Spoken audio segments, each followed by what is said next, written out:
Halo Ibu dan teman-teman, bagaimana kabarnya hari ini? Semoga kita sehat semua ya dan dilindungi oleh Tuhan Yang Maha Esa. Dimanapun kita berada, tetap mengikuti protokol kesehatan ya, yaitu 3M. Yang pertama, mencuci tangan, yang kedua, memakai masker, yang ketiga, menjaga jarak. Nah, selama pandemi ini, pemerintah menyuruh kita untuk stay di rumah aja.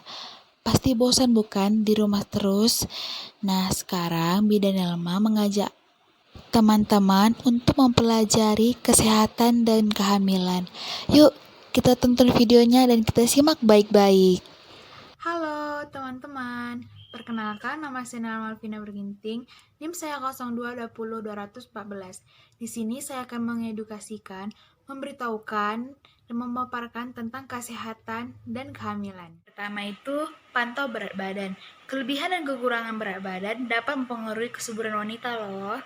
Jadi kita harus olahraga teratur, menyeimbangkan gizi, dan mengurangi memakan makanan yang berlemak. Karena berat badan yang berlebih itu menyebabkan penimbunan lemak di dinding rahim dan menyulitkan terjadinya pembuahan.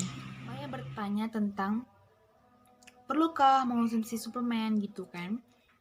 Bagi wanita yang sudah gizinya sudah cukup gitu atau seimbang, dia tidak memerlukan suplemen tambahan lagi. Namun bila seorang wanita yang memerlukan suplemen tambahan, dia juga boleh, tetapi harus diperhatikannya dosis dalam suplemen itu, karena suplemen itu banyak terkandung vitamin A. Vitamin A itu sangat membahayakan janin. Itu asam folat. Asam folat ini berfungsi untuk mencegah bayi yang baru lahir itu cacat. Jadi, bagi wanita yang sedang mempersiapkan kehamilannya sangat membutuhkan asam folat. Jadi ibu hamil itu membutuhkan 2 kali lipat dari tubuh orang dewasa.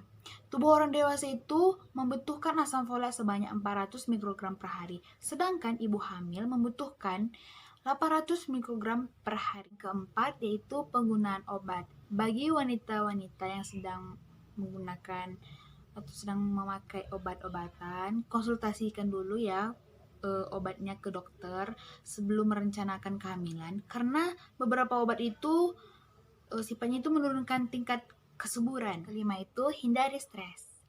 Bagi wanita-wanita yang ingin mempersiapkan kehamilan, merencanakan kehamilan, hindari stres ya. Harus rilekskan pikiran dan badan. Selanjutnya itu melibatkan suami. Pola hidup sehat itu wajib juga diikuti oleh suami ya.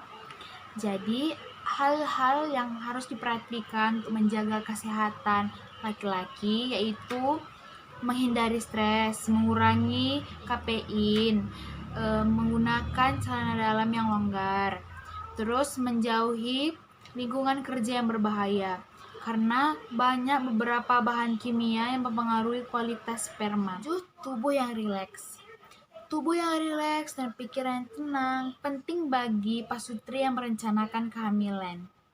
Jangan mengasosiasikan seks itu satu-satunya usaha untuk memperoleh suatu kehamilan.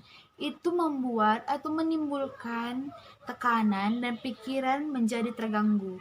Hubungan seks yang teratur dan pada masa yang subur membuat tubuh menjadi bugar dan kemungkinan besar dapat menimbulkan kehamilan karena pikiran itu terfokus pada satu hal. Itu memahami siklus ovulasi. Ovulasi atau proses keluarnya sel telur dari indung telur mempunyai rentang waktu yang berbeda pada setiap wanita. Meskipun bervariasi pada setiap wanita, sebagian besar wanita itu memiliki siklus 28 hari dan mengalami ovulasi di hari ke-14. Adapun ovulasi itu terjadinya peningkatan lendir putih. Lendir vagina itu berbentuk lendir putih, lengket, dan suhu tubuh.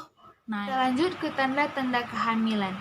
Berbagai gejala awal kehamilan itu yakni yang pertama itu payudara membengkak, sensitif, kram di perut, mudah lelah, terus asal menyium aroma yang menyengat gitu, mual gitu. Dengan adanya tanda-tanda kehamilan ini atau gejala awal kehamilan ini, diharapkan wanita itu mengubah kebiasaan sehari-harinya untuk menghindari tindakan yang membahayakan kehamilan sejak dini. Kehamilan adalah sebagai berikut. Yang pertama itu keterlambatan haid. Keterlambatan haid ini merupakan gejala awal kehamilan yang sangat umum ya, sangat umum. Namun apabila seorang wanita yang terlambat haidnya itu memang tidak teratur ya, haidnya tidak teratur, itu bisa jadi karena terlalu stres, karena lelah gitu. Itu morning sickness. Perubahan hormon yang terjadi pada ibu hamil ini menyebabkan terjadinya pedih dan mual pada lapisan perut. Namanya aja morning sickness. Kenyataannya morning sickness itu terjadi pada siang dan malam hari. Yang ketiga, sering buang air kecil. Saat hamil terjadi perubahan hormon di dalam darah. Hal ini menyebabkan kerja keras ginjal itu lebih tinggi untuk memproduksi air seni. Semakin bertambahnya usia kehamilan, semakin besar pula ukuran janin. Hal ini menyebabkan janin itu menekan organ-organ dalam perut, termasuk ginjal. Jadi, ruangan ginjal itu semakin sempit dan cepat dalam memproduksi air seni. Jadi dia cepat penuh ginjal itu. Jadi ibu hamil itu sering buang air kecil. Tapi jangan dikhawatirkan ya ibu-ibu, jangan takut karena terlalu sering buang air kecil. Itu normal kok, itu normal. Jadi banyaklah minum air putih agar tidak mudah dehidrasi. Kita keempat ini mudah lelah. Rasa lelah ini disebabkan oleh meningkatnya perubahan hormon progesteron dalam tubuh. Selain itu, pada trimester pertama, tubuh ini bekerja keras dalam memproduksi darah dan hormon untuk memenuhi kebutuhan sang janin. Khawatir juga berpengaruh dalam penyerapan energi pada saat hamil. Oleh karena itu, perbanyak istirahat ya, dan memakan makanan yang bergizi ya ibu-ibu. Nah, kita lanjut yang keenam, yaitu perubahan payudara. Salah satu perubahan yang paling nyata pada ibu hamil yaitu perubahan fisik. Salah satu tandanya yaitu ukurannya lebih besar, lebih berat, dan nyeri bila dipegang, dan daerah areola atau area kecoklatan di sekitar puting itu melebar dan menghitam. Yang menyebabkan ini itu hormon progesteron dan estrogen untuk mempersiapkan ASI pada bayi yang akan lahir nantinya. 7. Kram perut dan bercak merah muda.